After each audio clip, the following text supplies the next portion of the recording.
All right, well, welcome to our discussion about livestock biosecurity today. It's going to be a nice little visit about something a little different maybe for a corn and soybean producer, talking about how we're protecting our livestock industry. And really want to title this a little bit about something about the community approach to maybe how we would protect livestock farms, particularly in this state of Iowa.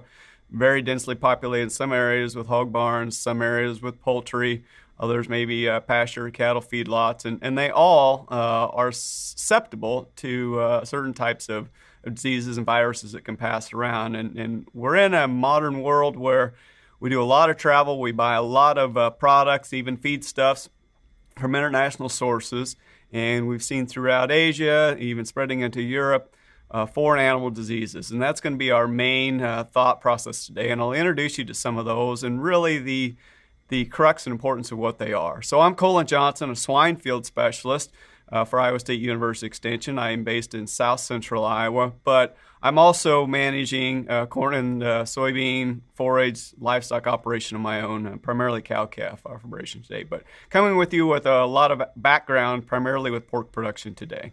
So biosecurity. I hope we can all, through the next hour here, come to an understanding of what those practices are, why it's important, and what is really at stake. We're going to talk about defining some components of biosecurity and disease transmission, how it travels, how we carry it around, the risk factors that are involved being the carrying agents, any foot that touches the ground. And when I talk about a foot, I'm not just talking about our feet and boots, but also any tires and wheels, right, that would come in contact with manure, potentially would be the main carrier, any organic matter.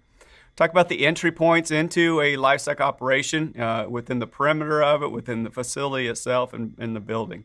And then your role, what really can you do to prevent contamination and disease spread in our state?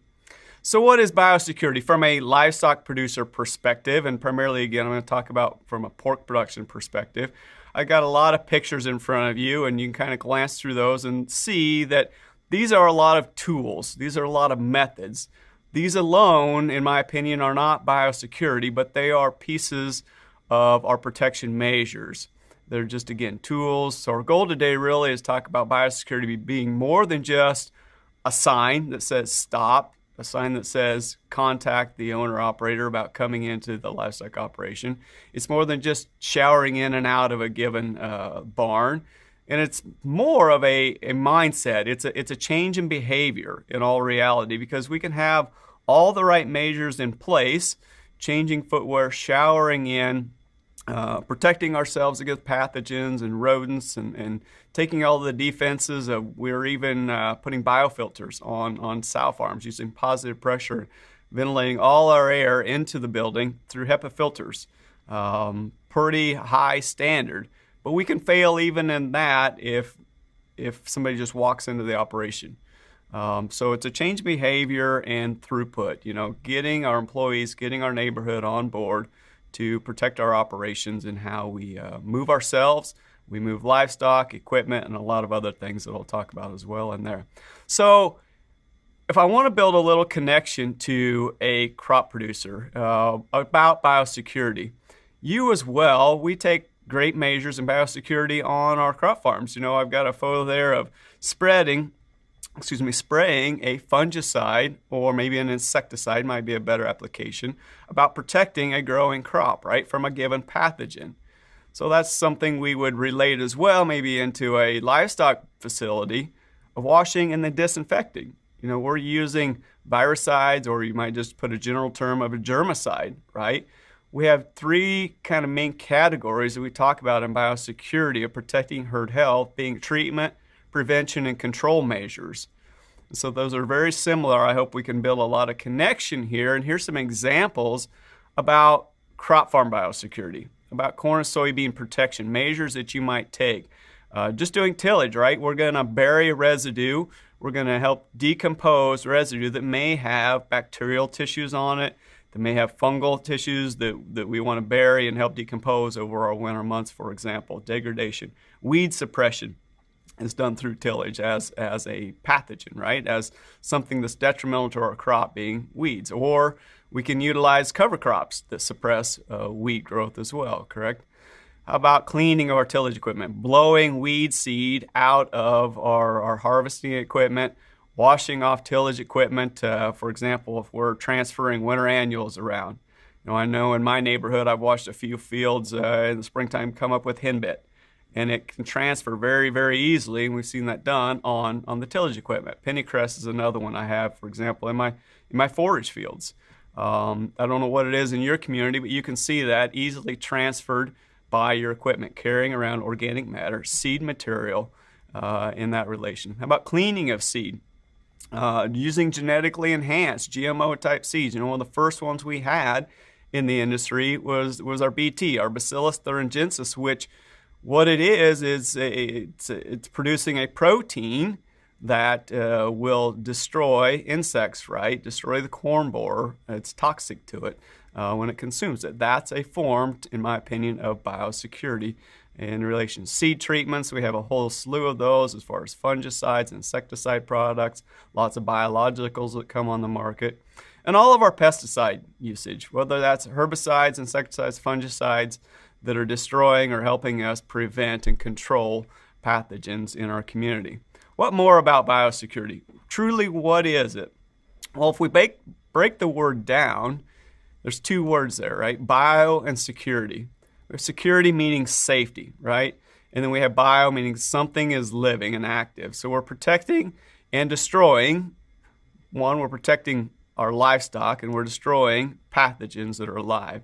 Security is just taking any measure you possibly can. If we've got a break-in coming into our house, a burglar, what are the security measures you take? You have protection as far as potentially a weapon. We have preventive things and measuring issues such as cameras, right? We may have a great relationship with the local deputy and quick access to emergency services, right? We may have other means. We may have an escape route. We've done some planning in our security around there. So it's really a lot of things. Again, I mentioned treatment, prevention, and control as our methods of looking at managing herd health. So controlling disease transmission farm to farm. Maybe it's within the farm. Maybe it's barn to barn, room to room, or even pen to pen. Farrowing stall to farrowing stall, for example. When it comes to viral issues, bacterial issues, and helping eliminate some of those transfers. Preventive strategies that just control disease-causing organisms. They're carriers. We're talking about vectors. Pathogens don't move on their own. It takes something to carry them. So we're going to look at all the things that we can do to reduce some of their transmission. And really, to me, it's just keeping the bad out. It's putting up all of our defenses to stop it. And biosecurity is really the cheapest and it's the most effective means of disease control. It's not always easy, but it's certainly cheaper and easier than the repercussions of having disease enter into the herd for us. So how do pathogens move? And really when I want to talk about pathogens, there's really four main pathogens, four disease-causing types. And those are viruses, bacteria, fungi, and parasites. As I said earlier, they don't move on their own. It takes something to carry them. And what carries them is we call it a vector, a carrying agent. And in relation to those of us just moving about the community or in crop farming, for example, I bolded ones that might be of interest to us there. And those are people. We transfer things around on our shoes, on our hands, so forth like that. We have livestock, rodents, birds, and insects that move it. Our shoes, tires, any equipment that enters on and off the farm or interacts with stock.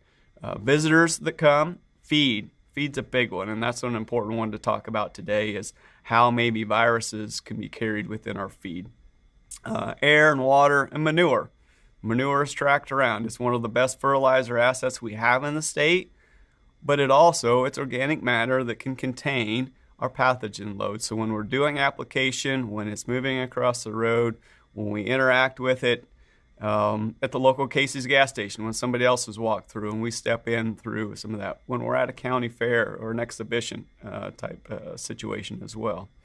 And we have a risk event. The risk event is really how it enters the farm. We can carry bugs around on us all day long and it's not an issue until it crosses the threshold of entering into the farm, interacting with the livestock. That's what the risk event is, and we have a lot of those potential risk events that are there.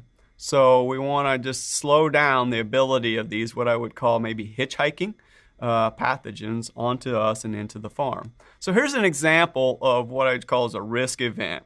And we have on our livestock farms, we call a perimeter buffer area. Some intrinsic gate, it may be a physical gate, but let's just draw a line around a farm where we prefer to control what enters into that site. And then even within this farm, we would have lines of separation where employees, caretakers, do and don't to interact with the outside as far as other entities that would bring in supplies, for example, fuel, utilities, equipment, and even livestock, such like that. So all that's good and fine and dandy until we have the risk event where it comes in. For this example, I throw up a feed truck. You know, it may be something bringing in replacement animals or moving in and out cull livestock, for example. Again, bringing in utilities, daily employee entry is a great risk event as well. So I borrowed this from Dr. Daryl Holtkamp, who does a lot of risk analysis investigation when it comes to disease outbreaks on swine farms. So the other thing that we look at there as well is just some of these events are continuous, like employee entry. Happens daily, happens multiple times a day. And others are very specific times, you know, weekly arrivals of feed, seasonal applications, entry and exit of manure application equipment, so forth like that.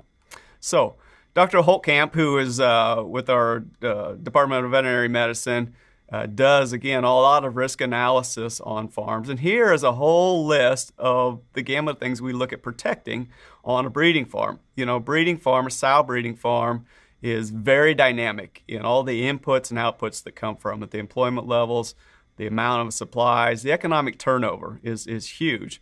But here's a lot of the risk events that go on there, and I've circled the ones that might be pertinent for our discussion today. Vehicle entries, meaning feed delivery, you know, all the grain products that would come in and out. The fuel delivery potential, for example, if you're part of manure application or other equipment delivery, bringing in fuel for that. People movement, on-farm employees, visitors, repair people, just driving onto site. Maybe obviously there's crops surrounding the site and we park in the lot, the barn and so forth like that. That would be a potential application that would be of interest here as protecting ourselves in that risk event. Manure removal. You know, the entrance and exits of the tractors, the tankers that go in and out, and the manure itself that goes on there, and the people as well. And then entry of air, and primarily that's in relation to what I want to say, the manure removal, application of manure and its aerosolization that might be occurring. So after looking at all that, defining kind of some steps in biosecurity, why is it so important to us? What's the punchline for you? So why should I be concerned about biosecurity? Any infection with whatever disease it might be can cause tremendous animal welfare, health, labor, financial losses to a farm. And obviously it's the financial one that you might be looking at number one, and it can impact us in so many ways. I've got a box there that shows you the revenue loss associated with an FMD outbreak to agriculture. And this is solely the revenue loss. This is not the cost associated with other management things as euthanasia, mortality disposal, lost jobs, so forth. This is just revenue loss on product, meat sold or grain sold. So it says $8 billion to pork, $3 billion to beef, $4 billion to corn, $1.5 billion to soy. And this is a study that Hpai has done here at Iowa State University through the Center of Ag and Rural Development in, I believe it's 2011. So it's got some date to it, but you can see it's a general estimate, and it's very, very substantial. We do not want any of this to enter into our industry. We export 25 to 30% of our pigs annually. Exports are going to be shut down. We're going to have to consume a lot of that pork or beef, poultry on our own market when some of that occurs. We're shut off. Really, over about a 10-year period, you would see potentially $200 billion cost to the industry. $200 billion. That's in the case of foot and mouth disease outbreak into ours. That's about a third of the Pentagon's annual budget. A third of the money we spend on our national defense every year will be lost within a 10-year period. It's very, very substantial. FMD lost exports of about $13 billion a year could be in there. Corn prices. That study revealed corn prices dropped about 20 cents, soybeans about 60 cents, just based on that average outbreak. I would say that's fairly conservative given the volatility of our market. And we can really even look at that in the case of what occurred with African swine fever decimating the Chinese hog herd and the decreased demand for our soybean exports. And we're seeing the opposite side of that now with the rebuilding of their herd and their huge demand for soy meal and even corn going into China at the current time. So there's significant costs going on there. Some of those are production costs with decreased rates of gain when we have disease, decreased milk production, for example, the mortalities, the abortion that occurs there. Those are production and direct loss. Then we have a lot of indirect losses that would go on. Some of those are just our eradication costs, our loss of trade. As I've mentioned, a lot of these numbers are based on the loss of associated business, the loss of grain consumption, the loss of input suppliers because our industry shut down, employment to some extent as well. And then just the whole consumer fear. Really, even though all of these diseases, none of them are applicable and affect us as humans, there is a fear in the market when you hear or see something that goes on with livestock diseases in general with the consumer. So a lot of that occurs. And we can look at situations. Recently, you have highly pathogen avian influenza, that was on the west coast of Iowa not too many years back. Some of you may remember seeing images where when foot and mouth disease hit the UK about 10 or a dozen years or more ago, and these big burning piles of livestock as they euthanized and tried to get rid of them. We did euthanasia in this past year of when the market chain was really slowed down due to our COVID impact within packing plants, and we couldn't get some of our stock harvested. So we did some euthanasia there and the losses that were associated. And to me, what's really bothersome as well on a farm is just the impact it has on caretaker morale, right? Nobody wants to go to work when we're losing money or when we're facing losses, when we have abortions occurring, when we have disease loss, when we have to treat. If I have a healthy barn, I can do chores in an hour or two a day, whereas if I have an unhealthy barn full of stock and I have to treat or I have to pull animals out to be removed, it triples my time when I have an unhealthy herd versus a healthy herd. And then what you also ought to be aware of is just restricted movements. If we were to get into a situation with the foreign animal disease where we had a shutdown occur and we had a quarantine zone, there's going to be very limited movement in and out of a certain region. And that's not just maybe associated with movement of livestock, but that may be associated temporarily with movements of feed inputs until we can kind of isolate where this disease is at on specific farms. And other businesses and just daily traffic might be impacted to just some extent. Now, I've already hinted at a couple of these diseases that are of concern. Foreign animal disease is certainly moving around the world. It has forever. It's mobile. But really, we ought to be thinking about just our endemic diseases that occur every day that are within our herds and do float around and move. Within the pork industry, we really look at PRRS, porcine reproductive respiratory virus, and then PED. Those two are two of our most impactful, I guess, as far as when we can transfer them around outside of pig-to-pig contact. And they travel, like I said, through the air. They can travel in feed resources. PED does that. We potentially even, that's how it was introduced into the country with feed, or feed carrying agents like Kevlar bags and so forth, that we might bring ingredients, vitamins and minerals, which we do substantially from Asia and from Europe as well, that it could come. So PED, PRRS, I mentioned HPAI, avian influenza, this exotic case of Newcastle disease that was in California. not too many years as well that impacted the avian industry there, and we have to do euthanasia and eradication on them. These are ones that we can control. They are very impactful, and again, they're just routine and endemic. We can keep them out, and that's what we should be working at every day. Foreign animal disease, it gets a lot of notoriety. It is a bit surprising with the movement of African swine fever that started occurring in Asia a few years ago in China, moved throughout Asia, coming into Western Europe now. It's been in Belgium, Poland, now into Germany. And one of the things that's spreading it there, it's all people related. A lot of it is trucks moving up and down the interstates and handling things. But it gets into the feral pig population. Now, we may not think about that being a concern in Iowa, but on other parts of the region of the country, the South, Texas, and so forth, we have a lot of feral swine. If it gets into that herd, it can move into other forms of transmission, and we can carry it. We have roughly maybe 6 million feral pigs in this country. Might blow your mind away, but that's an uncontrolled resource that we really have to consider its transmission.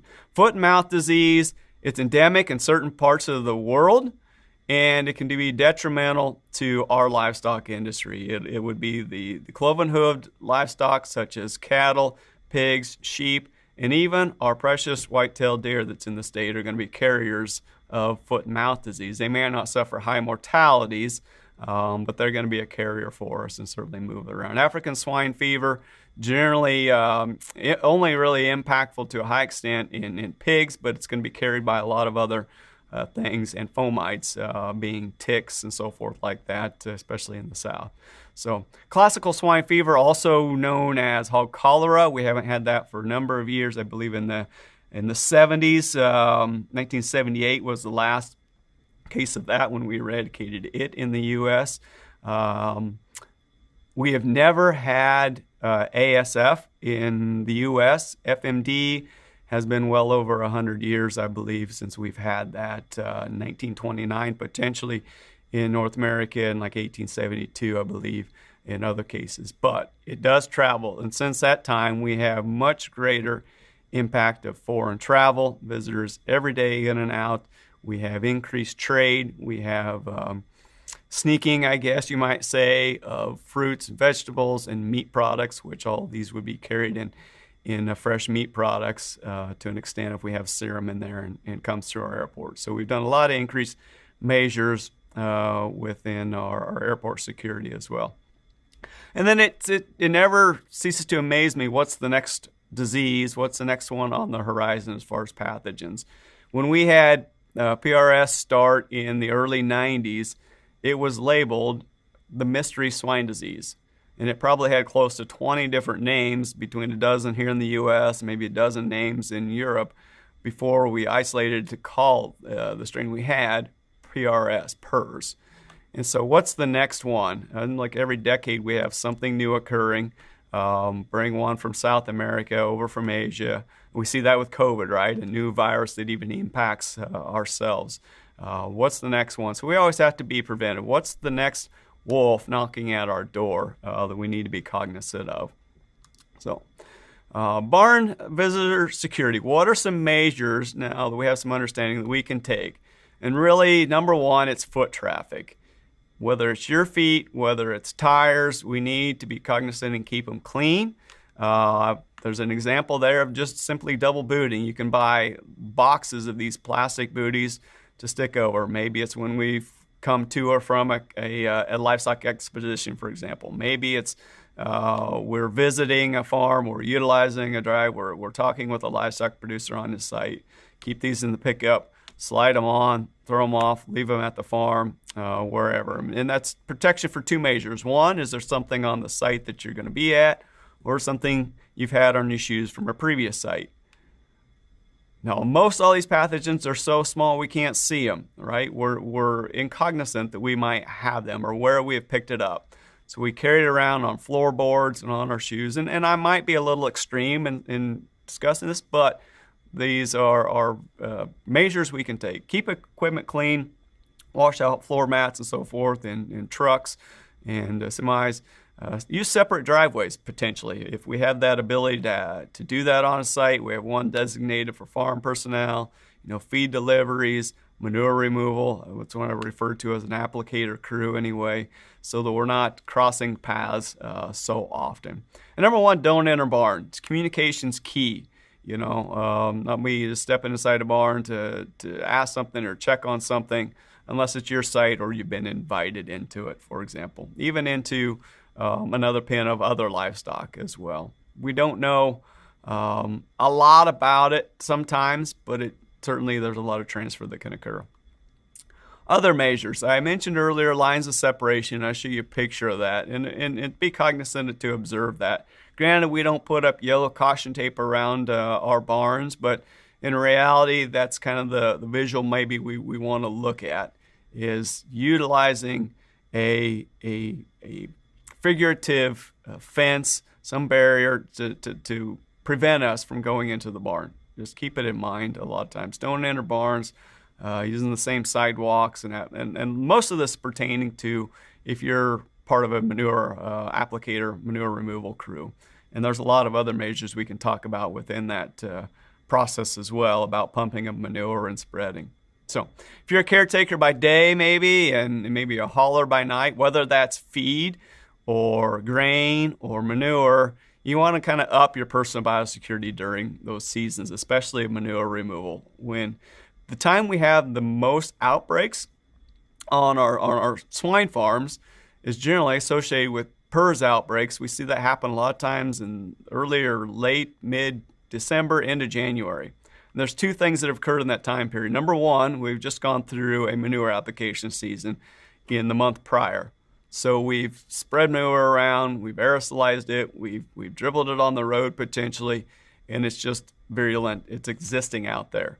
Secondly, in combination with that, we have colder temperatures, and the viruses will survive in a frozen or cold temperature much, much longer than they would at summer temperatures or room temperatures.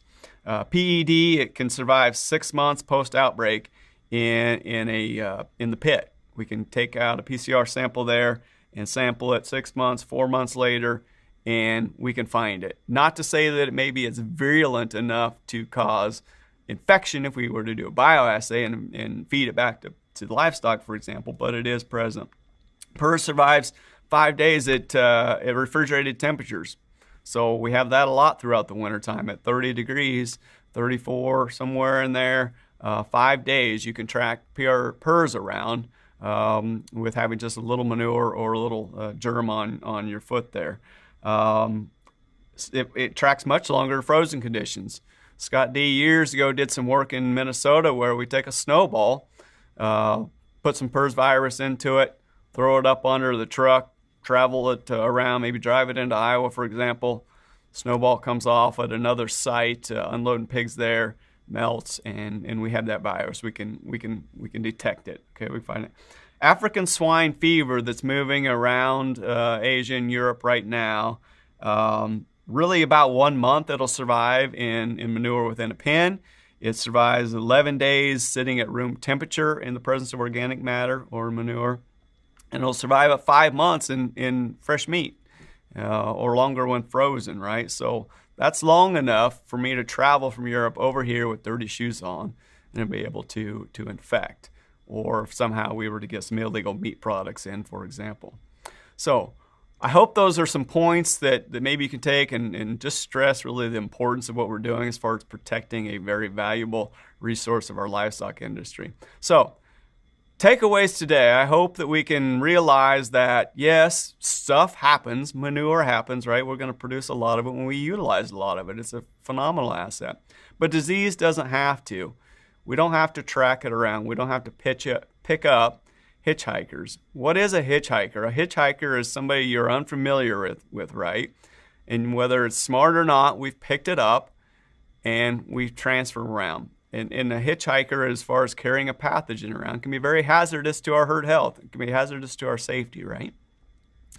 Another quote, and my apologies, there's actually a veterinarian that coined this phrase here, this quote, "A biosecurity, if it doesn't inconvenience you," meaning if it doesn't kind of slow your day around, if it doesn't change your mindset and the way you do things a little bit, then you're not doing it right. There's some steps we ought to take. So I want to just say thank you for your efforts in that regards, and be cognizant of it. The other things to take away is think about the fact that every seed, every ounce of grain that you produce, whether it's corn or soy or another product, has the potential to end up as a feed resource. So how we harvest, deliver, store, process all of our ingredients is very important, that we're not picking up a pathogen, a disease, and putting it into our corn. And really that's mainly interaction with manure, okay? And then even just the carryover of it. And a lot of times we don't know where we picked that up. So every kernel has the potential to go into a feed product, whether it's directly or indirectly as a co-product that come through a distilling process, whether it just was refined out of being a vitamin or mineral plant or something like that, or whether we've even imported it. Certain viruses can survive in feed ingredients very, very easily. So one thing that we can certainly want to do is when we are transporting grain is where are our tires and what have they come in contact with on the road. And if you ever deliver to feed mills, that's primarily one of concern, is when we drive over that grate, that dump pit, we want to be either one, having clean tires preferably, but secondly is eliminating contact time and contact area with that pit, and even boxing that region where, and I don't have a good example photo for you, but boxing that region where the grain is dumped so that it doesn't get onto that solid surface, it doesn't get in the area where tire traffic also occurs. Some other things we can do: one, I showed you the booting, changing footwear, washing hands, so forth like that. But just double booting is a very easy and very cheap process to do. Again, washing of tires, washing of equipment, keeping them clean. Those are really two key things I would ask that we highly consider if we've got livestock of our own on our operation, maybe where we work or where we park semis, where we park grain trailers as well. Be cognizant of where we move that around into feed delivery locations. So really thank you for your efforts of helping us protect an industry. Saying is, it truly takes a child to raise the village, but I think it takes a community to really sustain a farm. There's a lot of inputs that go on in there if we want to do it right. It's kind of a thankless job sometimes out here in the agricultural business, but we've got to do it right. That's the only way to do it. We have a lot at stake to protecting the state, being animals, being jobs, income, food security for our whole country. We need to hold one another accountable in those regards. I mentioned earlier African swine fever, ASF, that's been around and floating around the world right now. I've got another acronym I like to use for ASF, and that is really a series of failures. And we've been able to keep it out of the country quite well, we believe, in the last couple of years. At least it hasn't made it into contact with livestock farms and had infectivity. It's potentially been, on our coast. It's maybe been in an airport or an urban area, but we've not infected livestock with it. So we're free of it. Thank the Lord for that. But a series of failures is about the only means that we're going to get ASF or any foreign animal disease into a farm. If we do the right protection measures, if we work together, hold another accountable, be very vigilant. For example, if you travel to an international country, even one that's potentially, we think, free of a disease, we may pick it up from somebody else in an airport, for example, or just be cognizant of when we have foreign visitors. Granted, travel is very much slowed down here in current days, but that'll change and the world will get moving again and the economies will get better. And so we need to be accountable and be vigilant. The other thing I would want to add is agri-terrorism is real, and we need to consider all of our security measurements on our farms. And this is protective of any farm, whether it's a livestock farm, whether it's a crop farm. Just be aware of what's going on in your security. There are individuals, there are entities, there are environmentalists and animal activists that want to do harm to our industry. And so when you're seeing strange things happening around farms or in your communities, visit. take notice and be cognizant of what's going on there. Up your security in a variety of ways that can occur there. So to close out, there's my contact information. Again, I'm just one of 5 swine field specialists. Our other livestock specialists would have awareness as well, and in particular to beef or even poultry as well. Iowa Pork Industry Center, our website, has a great resource, some good understanding, some good pictures that will really wake you up to the importance and to the impacts of African swine fever. And then we do a lot of work with secure food supply plans and biosecurity plans. And some of those resources are based at the Center for Food Security and Public Health, which is actually housed here at Iowa State, and helping us in all of our, whether it's secure pork supply plans, secure beef, secure milk. That's very, very important as well. So that's a resource to look into if you have questions. So again, thank you for tuning in, and it's been nice to visit with you.